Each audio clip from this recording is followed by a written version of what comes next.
যুবক, আমাদেরও সহ্য হয় না যখন তোমরা 31st নাইটে যাও, মনে করো উৎসব, অথচ এটাই বিধর্মীদের ইবাদত।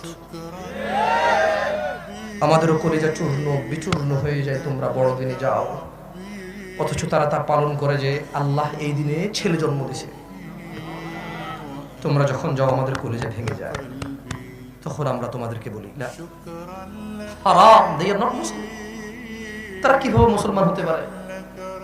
একজন আনন্দ করছে যে আল্লাহ ছেলে জন্ম দিয়েছে, সেই আনন্দে সে আনন্দিত হচ্ছে, গান বাজাচ্ছে, মদ খাচ্ছে, ফুল দিচ্ছে, অনুষ্ঠান করছে, কেক কাটছে, নতুন জামা কাপড় পরিধান করছে। আর তুমি বলছো যে লাম ইয়ালিদ, তিনি জন্ম দেয়নি, ওয়ালাম ইউলাদ, তিনি জন্ম নেয়নি। এই কথা বলার পরে তুমি উৎসব করতে গেলে আল্লাহর সন্তান হয়েছে এই উৎসবে।